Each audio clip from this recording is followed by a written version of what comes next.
Bueno, ¿qué tal, amigos? Esta vez no vamos a esperar ni podemos saludar a la gente que se vaya conectando porque no tenemos internet. Así que lo que hicimos acá con Sofi, que yo quería darle una recibida triunfal, pobre que volvió a nuestros desayunos, pero bueno, se Que nos encontró. abandonó. Sí. Y yo con la tecnología no me llevo bien. Así No que se lleva bien, pero lo no, resuelve. Pero resuelve las lo cosas. resolvimos. Resuelve las En cosas. realidad, entre paréntesis, este día lo tuvo Claudio, pero bueno, lo dejamos ahí. Cerramos paréntesis. Cerramos paréntesis. Y bueno, se hace lo que se puede. Así que lamentablemente, sin contar con ustedes, los saludo de corazón y esperemos. Esto es un tema de internet ajeno a la parroquia. Se cortó en el lugar, así que bueno. Pero acá vamos a charlar para no perder. Además, tenemos que aprovechar que Sofi volvió después de que le abrieron las puertas de su trabajo. Y en tiempo real, vamos a tomar un café. Así que bueno, Sofi, lista para un diálogo. Vale, estamos Sí, bueno. preparados. Bueno, menos mal. Sofi siempre dice que Te voy no a le sacar gusta. pitusa igual. Sí, las pituzas, por sí, favor. Eso no se cayó. Las pituzas están ahí. Bueno, gente, lo que vamos entonces a hacer es seguir con nuestra charla, con la participación de Sofi, no con ustedes, como ya les dije, porque bueno, no tenemos el tiempo real para charlar con Yo ustedes. hablo por ustedes. Exactamente. Le hago preguntas por ustedes. Así, esa fue Sofi con una voz llena de Ay, galletitas perdón, pituzas. Pero sí, Vale, la idea, no, por favor, Sofi, yo también voy a comer pituzas. Así que, pituzas son las galletitas estas que compro que nos gustan. Pero bueno, Sofi va a ser la voz de ustedes, la voz del pueblo, así que mientras tanto vamos entonces a ir grabando esto de la mejor manera que podemos, que es esto que sacamos de la galera. Estábamos entonces charlando la vez pasada, retomando el tema de las razones para la fe, el tema de los argumentos, ¿se acuerdan? Para la existencia de Dios, ¿cómo son esos argumentos? Primero habíamos visto que los ateos tienen una concepción estrecha de la realidad, ¿se acuerdan eso? Que habíamos visto tanto la mentalidad racionalista, que lo que decía es, bueno, si no lo puedo pensar, no existe. Si no lo puedo representar o definir, no existe, ¿no? Esa es una de las definiciones que habíamos dado, como esta especie de prejuicio que se tiene a la hora de tratar de entablar diálogo con el otro y mostrarle las razones, las sólidas razones por las cuales uno cree, ¿no? Es un puente que uno tiene que establecer con el otro a través de la razón. También habíamos dicho que acá no vamos a apelar por ahora a argumentos de fe. Cuando hablamos con el prójimo, con el hermano que no cree, estamos estableciendo un diálogo cuyo puente es la razón. Es decir, vamos a compartir argumentos que podemos razonar juntos sin tener que apelar a la fe. Y la segunda mentalidad, el segundo rasgo que habíamos dicho, es el tema de una cierta mentalidad materialista. ¿En qué sentido? Materialista, empirista, es el nombre filosófico, no importa, son palabras. Es la actitud del apóstol Tomás: si no lo veo, no lo creo, si no pongo mis manos en sus llagas, no voy a creer. Es decir, aquel que necesita tocar, ver, medir, verificar para creer, ¿no? Habíamos dicho que ambas mentalidades atentan a la hora por los prejuicios, ¿no? Porque, ¿qué decíamos? Que en realidad es una racionalidad muy cerrada, en el sentido que si solo mi mundo es lo que puedo tocar, lo que puedo verificar o lo que puedo pensar, es una mentalidad muy estrecha que cuesta, desde el punto de vista de razón, cuesta digamos, perforarla, quebrarla, para que tengan una mentalidad abierta, no cerrada, sino abierta. ¿Qué significa mentalidad abierta? A ver, que nos acusan a nosotros a veces de mentalidad cerrada. Es tratar de pensar de una manera integral, no solamente mi razón como si fuera mi único tribunal posible, mi afectividad, mi imaginación, mi intuición, Son todas cuestiones que hacen que no sea solamente la evidencia científica, sino además que tenga otros elementos que incorpore como persona humana. Entonces habíamos dicho que en ese sentido los argumentos de la fe, los argumentos en favor de la racionalidad de la fe, son argumentos que producen verdaderas certezas. Es una certeza que no es una evidencia científica, pero sí una certeza donde entra a jugar, ya les digo, todo lo que implica una certeza, un acto primero de la inteligencia, pero también de la voluntad, de la intuición, de la imaginación, todos elementos humanos. Así que bueno, vamos a empezar con los argumentos propiamente dichos. No sé si, no para saludar a Nani, pero ¿querés comentar algo, Sofi, o te agarro así desprevenida? No, por ahí me siento un poco identificada con lo que contabas antes de que las personas dicen, ay, Dios no existe, o muchas veces sale esto de, ay, bueno, Dios es creado por los hombres para que el hombre no se sienta solo o piense que alguien detrás de él como para llenar ese vacío. Exacto. Y entonces lo imaginan y lo crean, pero yo no lo creo porque no lo veo, es así. Y en su momento yo también pensé así, o sea, no lo veo, no lo creo. Claro, es además la cantidad de caricaturas que uno puede llegar a imaginar cuando no cree en Dios, ¿no? Cómo se lo puede representar de manera ridiculizándolo incluso, ¿no es cierto? Sí, sin duda, ¿no?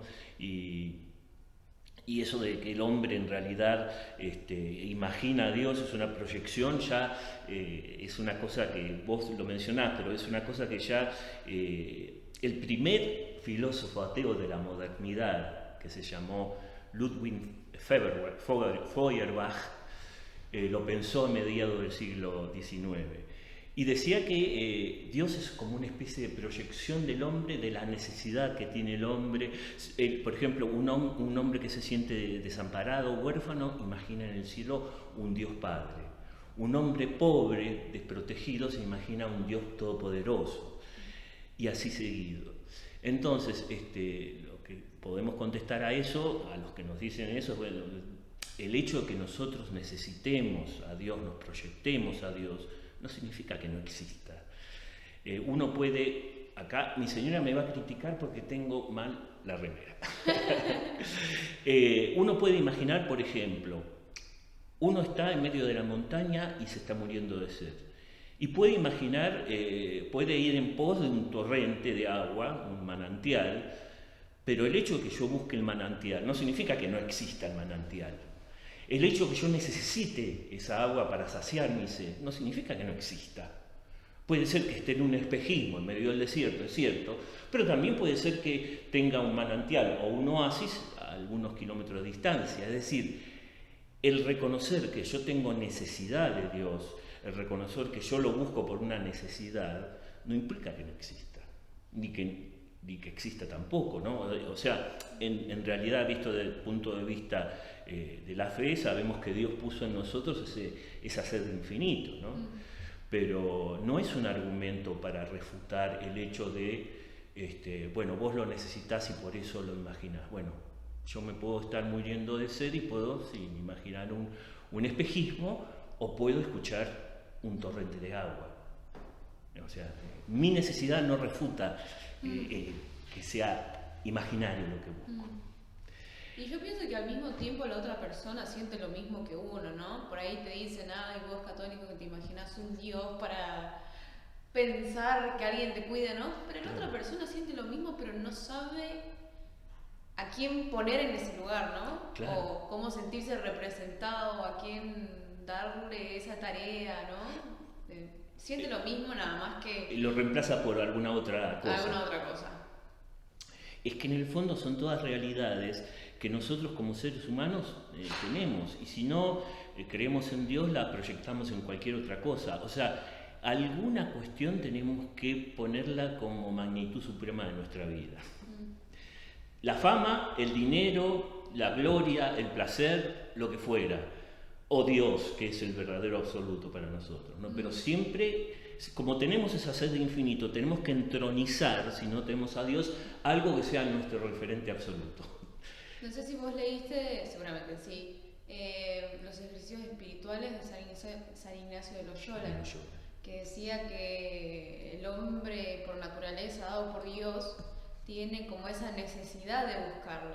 Claro. Y así resumido, ¿no? Por lo que yo entendí, por lo que leí, y que cuando uno no conoce a Dios trata de buscar a un Dios, pero lo busca en las cosas mundanas, las cosas del mundo, y las cosas del mundo no están creadas para saciarte, están creadas con otro fin que te ayudan a llegar a Dios. Exactamente. Y entonces te sentís vacío por naturaleza, porque eso no está creado como un Dios para vos. Es un poco la angustia que descubren los filósofos existencialistas del siglo XX, es decir, la falta de una realidad que te plenifique. Todo es frágil, todo es contingente, las cosas, lo que conseguimos se nos pierde o nos deja de interesar, tenemos una sed de realización que nunca puede llegar a cumplirse. Es la angustia existencial, digamos, de aquel que no tiene a Dios y que se da cuenta que todas las cosas del mundo son frágiles, que desaparecen.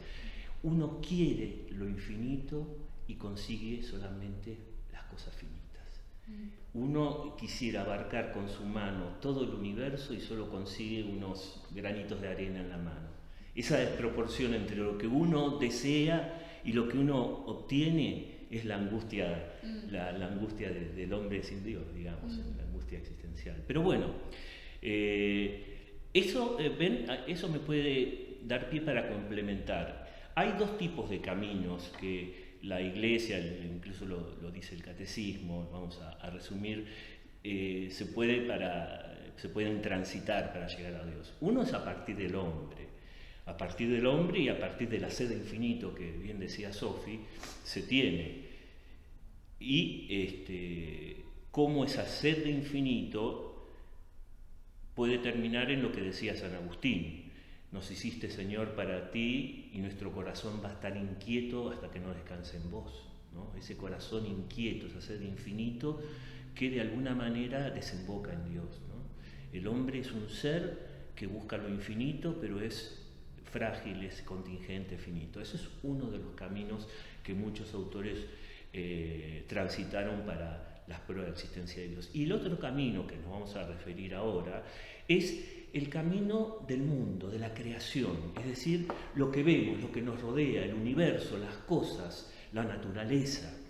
Eso también es un gran camino para descubrir la existencia de Dios, como decía el mismo San Pablo en la carta a los Romanos. Esto ya lo decía, fíjense lo que dice: Dios se hace visible a los ojos de la inteligencia.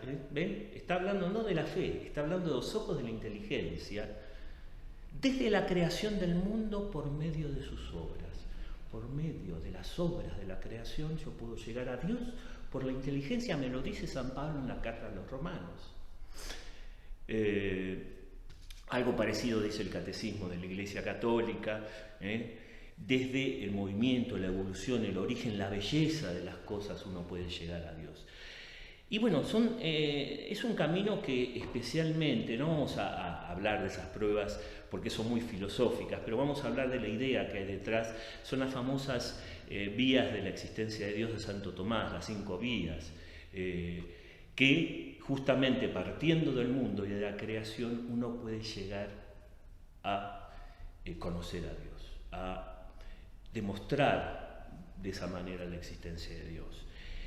Entonces, desde lo creado se llega al creador. ¿Cómo? Porque todo lo que nos rodea, nosotros tenemos la experiencia, nosotros salimos a cualquier lado, acá estamos en Bariloche, tenemos la naturaleza, vemos que todo lo que nos rodea nace, se transforma y desaparece. Muere en caso de los seres biológicos o se desaparece en un caso de una piedra, digamos, ¿no? Es decir, podríamos no haber existido, somos contingentes, esa es la palabra filosófica, ¿no? ¿Qué sería contingente? Que existimos pero podríamos no haber existido. Por ejemplo, Si tus padres no se hubiesen conocido, vos no existirías. Si la semilla que cayó en ese lugar o que plantaron no hubiese germinado, este árbol no existiría. Si la roca, un ser inanimado que uno puede sostener, que está sosteniendo ahí la puerta, no hubiese habido, por ejemplo, una erupción de un volcán y se hubiese solidificado, no existiría. Es decir, son todos cosas, seres animados o no, que deben la existencia a algo anterior. Eso es muy importante, deben la existencia a algo anterior. Mi familia, tu familia, familia de cualquiera, siempre se remonta a cada antepasado, que tenemos nuestros árboles genealógicos, que son justamente padres que fueron dando el ser a sus respectivos hijos y así seguido. En los ciclos de la naturaleza con los árboles, ¿no? El ciclo de la semilla, los frutos, todos los seres que nosotros vemos, el sol si no hubiese sido porque en un momento se concentró el hidrógeno necesario para encender la combustión de ese reactor impresionante que es el sol, no tendríamos sol, no tendríamos vida, nada. Es decir, nada de lo que vemos en la naturaleza es eterno, es perfecto, tiene su causa en otra cosa, todo, absolutamente todo. Desde el sol, en esa concentración de hidrógeno, hasta nosotros, en nuestros padres, los árboles, hasta la roca. Todo, el agua también en sus procesos, todo tiene la causa en algo anterior. Eso es un dato que vemos cuando salimos a la naturaleza, digamos, ¿no? Incluso viviendo en las grandes ciudades, uno ve un edificio, por supuesto, el edificio no está ahí eternamente. Hubo un arquitecto, obreros, o sea, no hay realidad que podamos percibir con nuestros sentidos que no tenga origen en algo anterior. Eso es el dato de la realidad del cual partimos. Ahora bien, esto es una cuestión fundamental. No podemos eternamente irnos para atrás en busca de nuevos orígenes, porque si no sería algo infinito, una regresión infinita y no encontraríamos a alguien que hubiese dado el ser. Les pongo un ejemplo que me parece muy gráfico. A mí me prestan un libro. Un amigo me prestó un libro. Ese libro, a su vez, el amigo que me lo prestó, se lo prestó otro amigo. Ese, a su vez, se lo prestó a otro, lo recibió de otro, y así sucesivamente. Muy feo porque los libros hay que devolverlos, pero bueno, digamos que era un libro de una biblioteca circulante. Ahí está, así no le sacamos la objeción. Es decir, yo no puedo retrotraerme infinitamente a que se lo prestó. Tiene que haber un primer dueño que haya dado ese libro. Si no, yo no lo tendría en este momento en mis manos.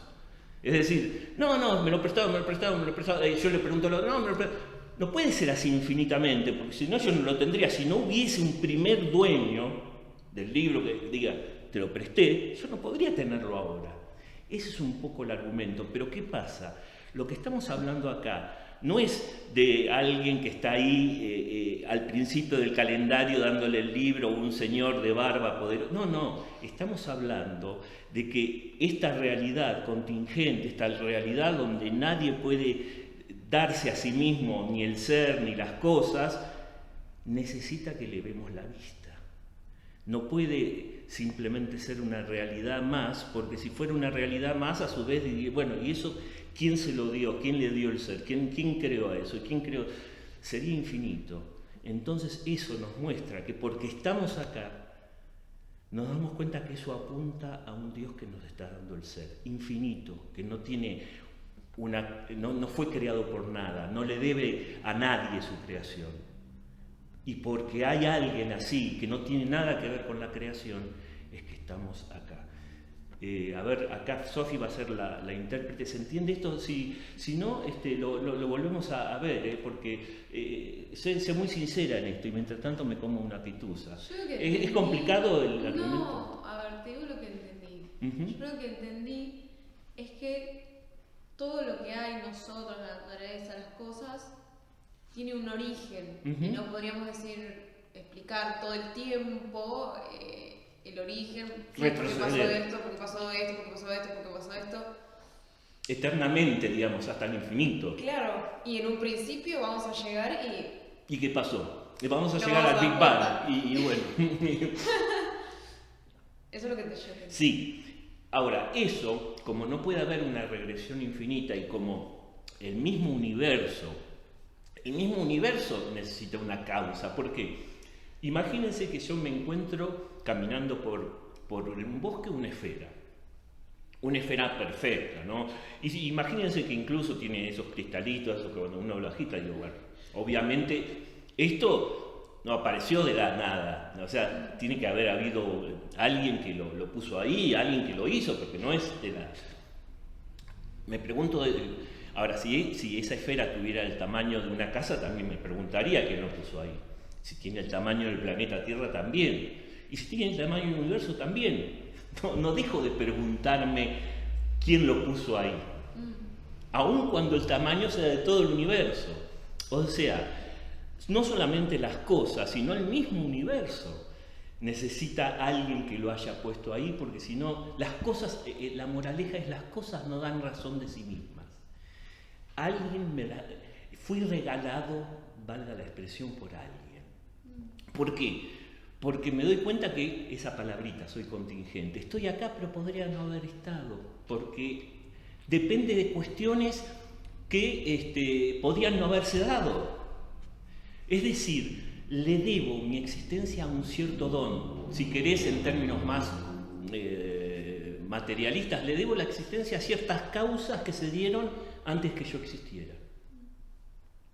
En clave cristiana decimos, finalmente, eso es un don de Dios. Pero en clave estrictamente racional decimos, bueno, yo no soy mi propia causa. Yo estoy acá porque mis padres se conocieron y me engendraron.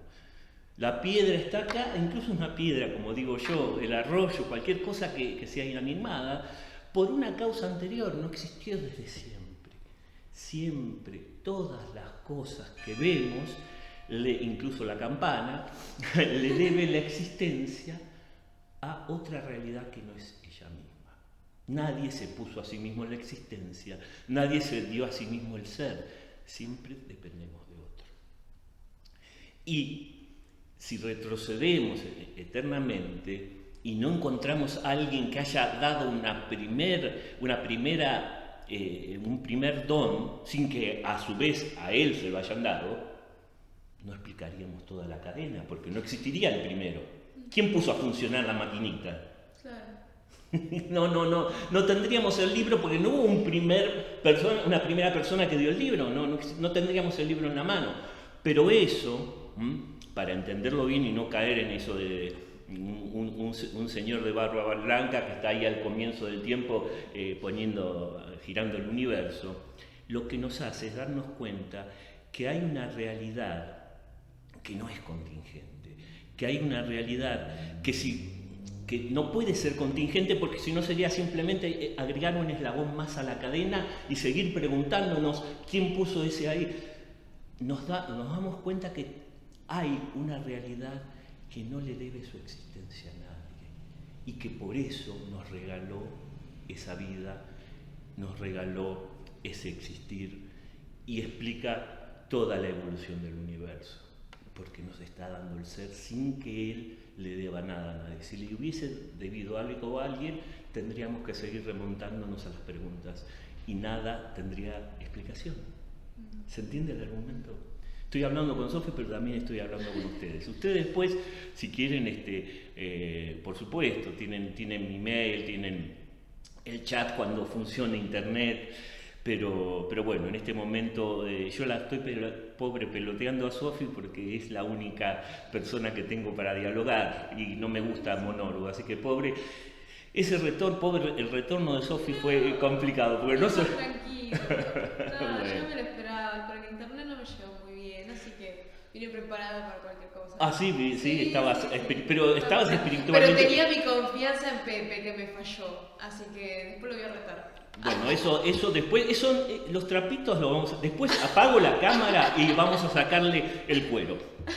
Pero no lo vamos a ventilar acá, simplemente es una alusión nada más, que después lo vamos a agarrar entre los dos, pero esto que quede simplemente grabado para la eternidad, pero nada más. Pero bueno, entonces se entiende, el asunto es que lo que estamos diciendo es que a través de lo creado llegamos al creador, pero también en la experiencia de que encontramos personas buenas. Acá Sofía es muy buena, por ejemplo. Personas que hacen el bien, actos buenos. Pero nadie, ni siquiera Sofía, expresa totalmente la bondad.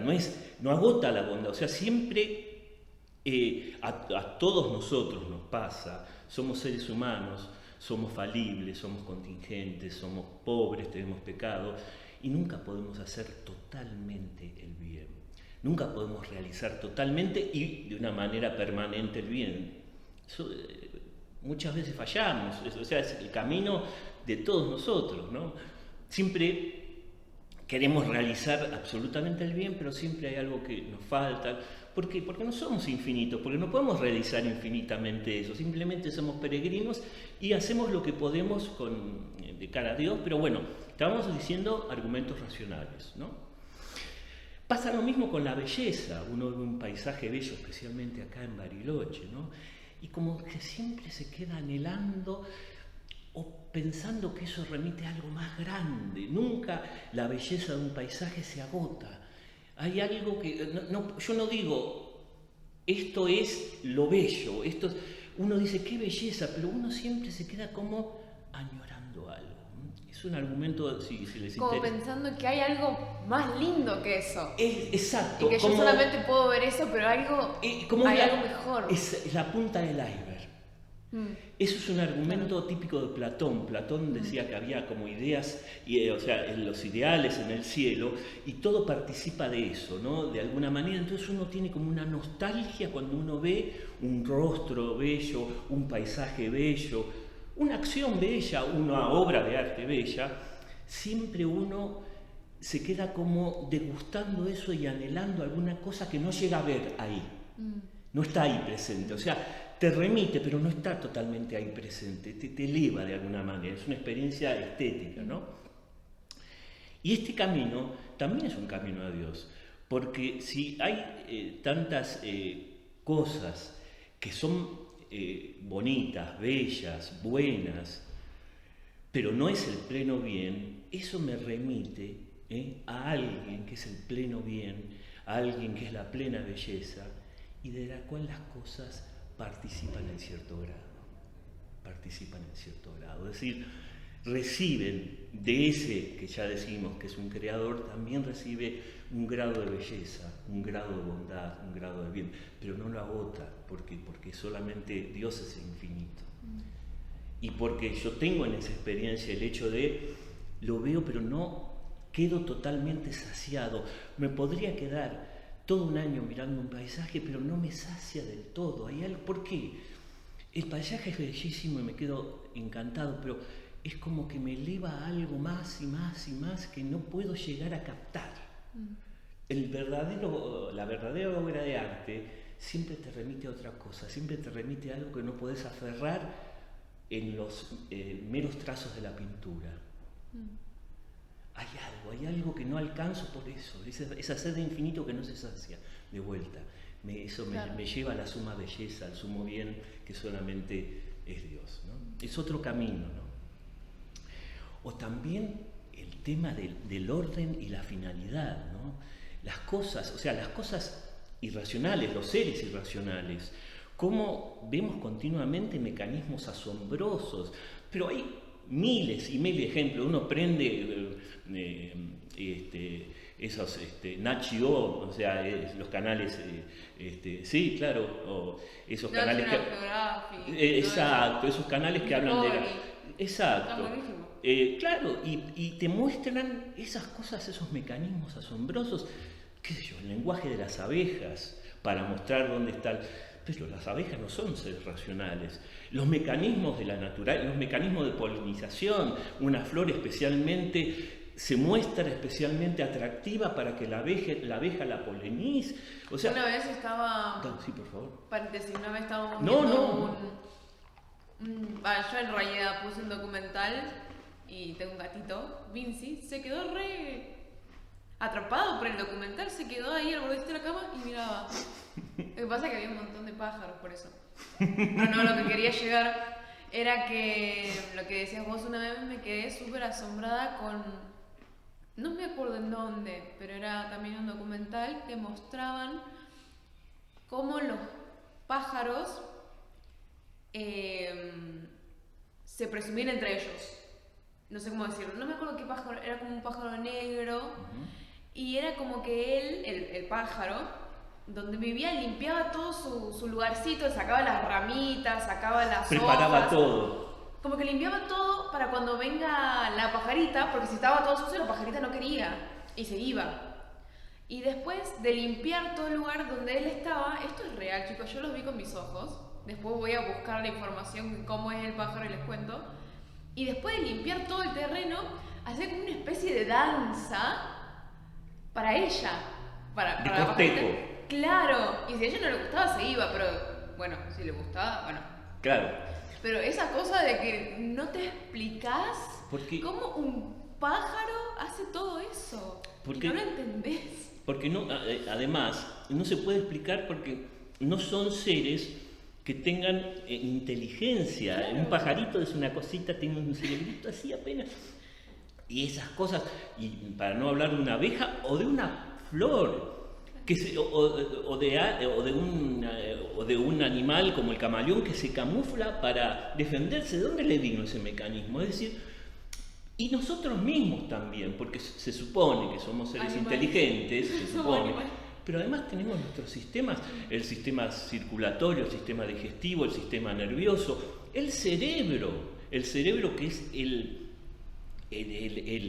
digamos, no me sale la palabra, el órgano más complejo que conocemos de todo el universo, y nosotros no lo fabricamos. Y nosotros mismos, teniendo la capacidad de la inteligencia, digamos, aunque a veces no la ejerzamos, tampoco nos dimos a nosotros mismos esos sistemas de inteligencia, ¿no? Después vamos a ver otros ejemplos en la historia del universo, pero ven, esas cuestiones también nos refieren, y la finalidad, toda la evolución que tuvo que venir, más o menos la vida apareció en la Tierra hace 4.500 millones de años. Cómo poco a poco fue haciéndose cada vez más compleja hasta que finalmente terminó hace más o menos 1 millón de años con la aparición del hombre. Todo esto también tiene una finalidad. Desde nuestro punto de vista es poco a poco un camino hacia por ahora no conocemos otros seres inteligentes, la coronación en el ser humano. Es decir, también este orden y esta finalidad que tampoco pueden darse los seres como nosotros, contingentes, frágiles, finitos a sí mismos, nos refiere a una inteligencia plena y a una providencia que va conduciendo la historia hacia la consumación que somos nosotros en este momento. Eso no significa, ojo, ser los ombligos del mundo. Significa leer la historia desde el punto de vista de la providencia de Dios, y no cerrar la puerta a posibles otros seres inteligentes que también hayan sido redimidos por Dios. No es geocentrismo ni nada que se le parezca. Tenemos que ser muy humildes en esto. Pero siempre la moraleja es esa: el mundo no da razón de sí mismo. El mundo, en su existencia, en su desarrollo, en sus mecanismos inteligentes, en sus grados de belleza y bondad, nunca da razón de sí mismo, nunca me di a mí mismo. O sea, nadie se dio a sí mismo la inteligencia, nadie se dio a sí mismo la existencia, ni la belleza, ni agota la belleza, ni el bien. Siempre en eso somos también frágiles y contingentes. Le debemos esa existencia, esa belleza, esa inteligencia a otro, que a su vez no lo recibió de nadie, porque si no seguiríamos preguntándonos quién prestó el primer libro, ¿se entiende? Este es el tema. No puede haber una regresión infinita. Yo tengo en este momento el libro en la mano. Bueno, entonces alguien tiene que haber sido un donador que nadie le dio el libro a él. Si no, no tendría el libro. Es una cuestión de pura lógica. Entonces, podemos objetar, ¿no? Bueno, pero ¿por qué tiene que haber bueno, las objeciones típicas que hacen, por ejemplo, ¿por qué tiene que haber una primera causa? Bueno, es lo que acabamos de decir, lo del libro, ¿no? Tiene que haber una primera causa que no sea causada, porque si no...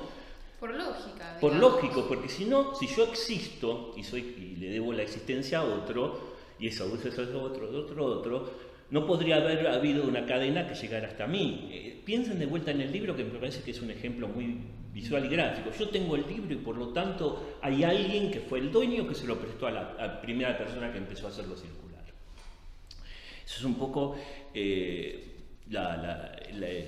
digamos, la objeción que se puede contestar. No sé si vos, por favor, interrumpime, Sofía. Bueno, para cualquier cosa, para una pitusa, no, la tenés a las manos. Un poquito de café, no.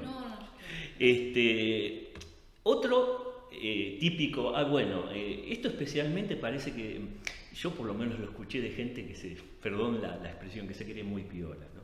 Que dice, sí, ustedes dicen, todo tiene una causa, sí, todo tiene una causa, entonces ¿quién creó a Dios? O sea, Dios también tiene que haber tenido una causa, entonces ¿quién lo creó a Dios? Momento, uno no está diciendo que todo tiene una causa, sino que todo lo que vemos en la naturaleza, todo lo que vemos y registramos tiene una causa. Es muy diferente, porque eso nos está remitiendo a realidades que no son de la naturaleza. Yo no estoy diciendo todo. Todo es una palabra muy fuerte para usar. Todo significa toda la realidad que yo... No, hay una realidad que no tiene una causa. No digo todo. Porque mirando la naturaleza me doy cuenta que no todo tiene una causa, justamente. Y ese ser que no tiene una causa es Dios. ¿Se entiende esto? Cuando dice, pero ¿quién entonces creó a Dios? Está en esa regresión que en el fondo solamente lo único que hace es buscar una nueva causa que en el fondo decir quién creó a Dios es decir, bueno, Dios es una realidad más de este mundo. Busco justamente es bajarlo de un ondazo, con perdón de la expresión, y ponerlo en la cadenita esta que todos formamos parte.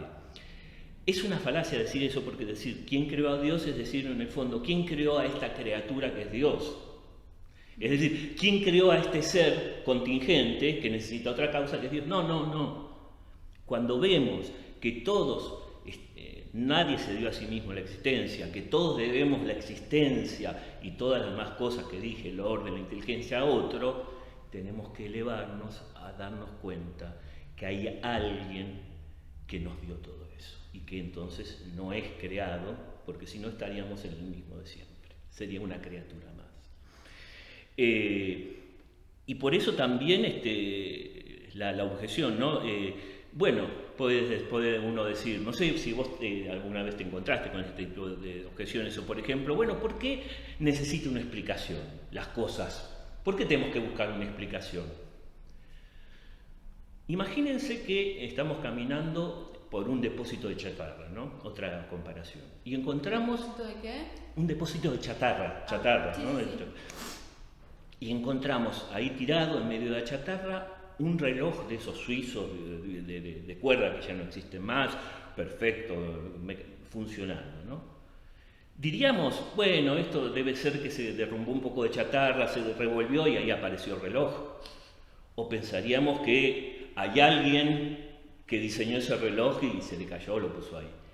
Nos preguntaríamos entonces por una explicación de por qué está ahí ese reloj. No diríamos, bueno, es el azar, pasó un vientito, revolvió las cosas y ahí quedó el reloj. Eso nadie que estuviera en su sano juicio intentaría hacerlo. Es decir, trataríamos de buscar una explicación a eso que vemos. Está en nuestra naturaleza y está bien que sea así, porque si no estaríamos renunciando a la racionalidad. Si vemos una realidad que de alguna manera desafía nuestros conceptos, tratamos de encontrar una explicación. Es lógico que sea así. Como el ejemplo del reloj, no vamos a decir es porque sí, es por azar. ¿Cómo por azar? Fue, como decía, no quiero repetir la imagen, pero obviamente no fue una combinación al azar de fragmentos. Hay un relojero, un diseñador que lo hizo, ¿no? Es decir, buscó una explicación. Sí, Sofía. Algunos dicen que darle como la respuesta a que, bueno, porque Dios es todopoderoso y Dios las crea, y después cuando uno dice esa respuesta es como, sos re irracional, ¿por qué no buscas una lógica? Y yo pienso que buscando la lógica, buscando un pensamiento racional, llegás a esa respuesta. Claro, exactamente. No es que uno, no me acuerdo dónde lo leí, creo que estaba leyendo tu libro que dice que, ¿cómo era que dijiste? Que uno, un ateo, ponerle, cree que ser religioso o católico es no pensar y dar una respuesta fácil a las cosas. Sí, es así. Pero porque es Dios lo propio quiso. del racionalismo lo que estás diciendo. No es racionalismo. Claro, claro, es la razón. Perdóname que haga esta diferenciación, porque lo que decimos de racionalismo es más bien que se cierra. Sí. Eso es una actitud racional, o sea, como que solamente existen las realidades que yo puedo representar. Acá, justamente, como vos decís bien, lo que estamos haciendo es apelar a argumentos de la razón. Reflexionemos juntos. Veamos esta piedra. ¿Qué opinás?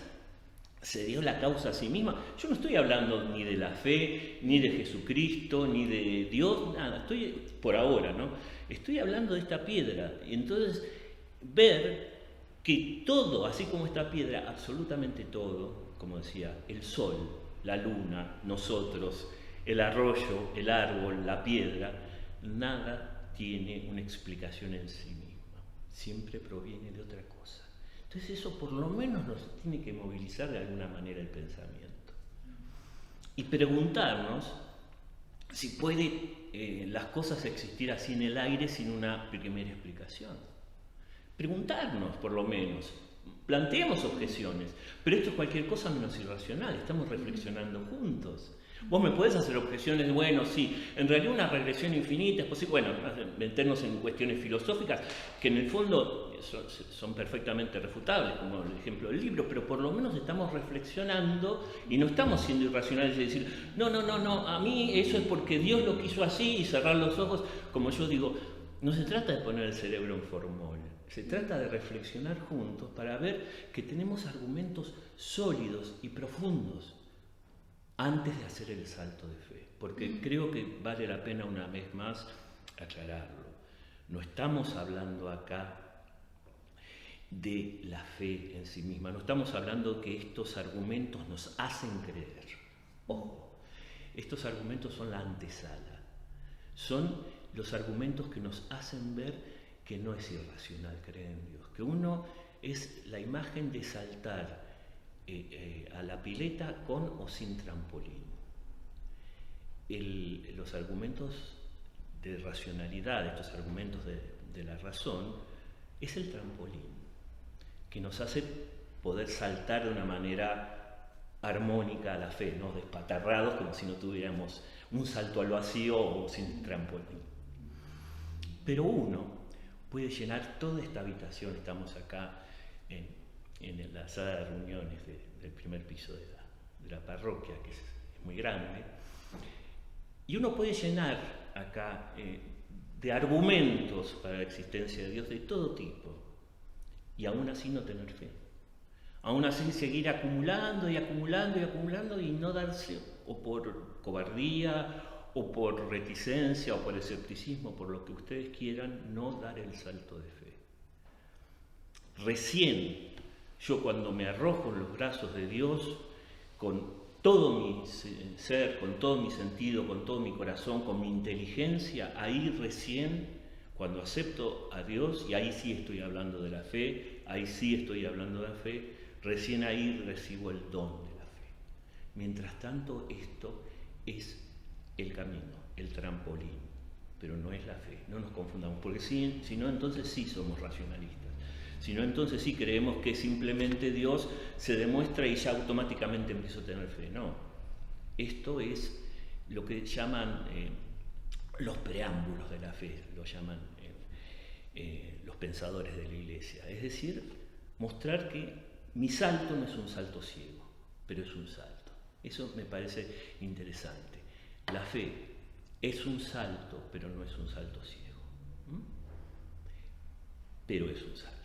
Es decir, hay un momento donde uno tiene que decir, bueno, estos son los fundamentos, pero esto no es la fe. La fe es arrojarse en los brazos del Padre, con todo mi corazón, con toda mi inteligencia, y creer en Él. Y ahí recibo el don de la fe, abriendo mi libertad. De manera que, bueno, después esto lo iba a seguir, pero me parece que es un buen momento para cortar. Sofi tiene que irse a atender a la secretaría, así que, sí. ¿Ya son las 10? Son 10 menos 7, 8 minutos. Así que, ¿querés comentar algo, Sofi? Así mientras me como una pitusa. Dale. Decime. Por compromiso. Para que puedas comer tu pitusa. Esto, como ven, es muy espontáneo, acá no se lo obliga a nadie. No sé qué te iba a decir, me llama mucho la atención que digas que todo esto es como una antesala, no es que vos afirmas, bueno, si yo le doy todas estas razones a la persona va a creer. No estamos hablando de eso, o por lo menos yo no lo entendí así, sino que como que te encaminás, como que ya sabes que hay un Dios y de ahí vos haces tu camino personal, ¿o no? Exactamente, una cosa es el Dios creador al que podés llegar por la inteligencia, es decir, sí, evidentemente tiene que haber un Dios creador, un Dios que suma inteligencia, pero eso no es el Dios que me redimió en Jesucristo, no es el Dios que se encarnó. Fíjate que para todo aquello que tiene que ver con mi salvación se necesita la fe. ¿Qué son? ¿Qué cuestiones de Dios no puedo jamás conocer por la inteligencia? Que Dios es familia, los misterios, que Dios es una familia de Dios Trino, que Jesucristo el Hijo se encarnó, que murió en la cruz y resucitó por nosotros. O sea, los misterios que tienen que ver con nuestra salvación, con nuestra redención. Eso nunca podemos llegar por la sola inteligencia.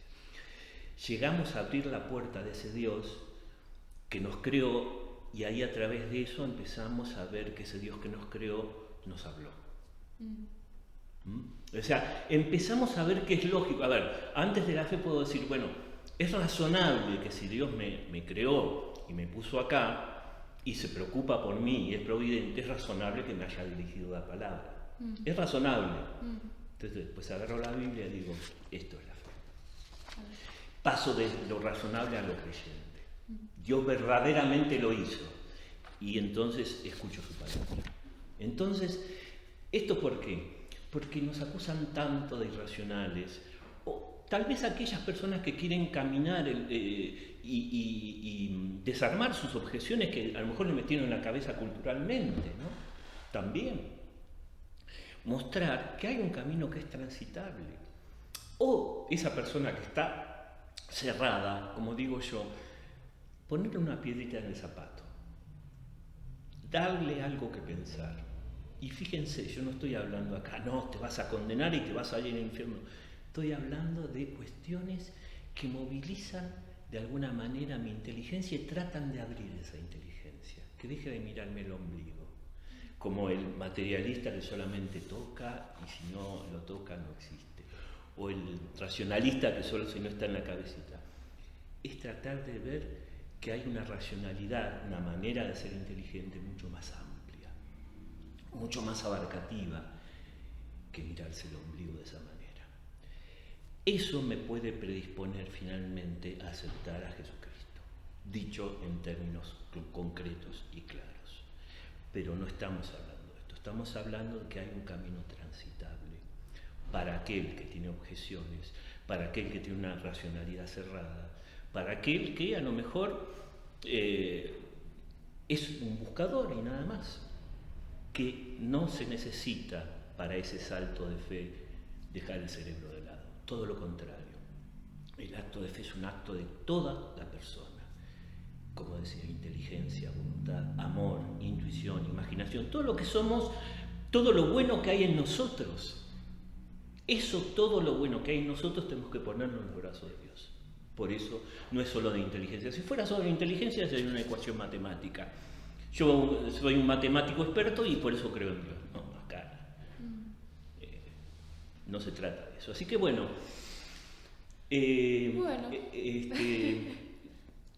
lamento que no hayan podido intervenir. Esto es una especie de maniobra que tenemos para acallarlos. De plan C. De plan C. No, esto salió de la galera porque no sé si ahora habrá internet. Me parece que no, porque tendría que haber prendido. Pero bueno, no quise dejar de compartir esto con ustedes y después lo vamos a subir, ¿sí? Y lo vamos a poner disponible. Quiera Dios que el próximo desayuno podamos dialogar. Y muchísimas gracias, Sofi, porque estuvo acá al pie del cañón siempre. Su retorno fue un retorno accidentado, pero nos divertimos. Volví, me encantó. Bueno, gracias y nos vemos la próxima, si Dios quiere. Gracias, Sofi. Bueno, simplemente apreté.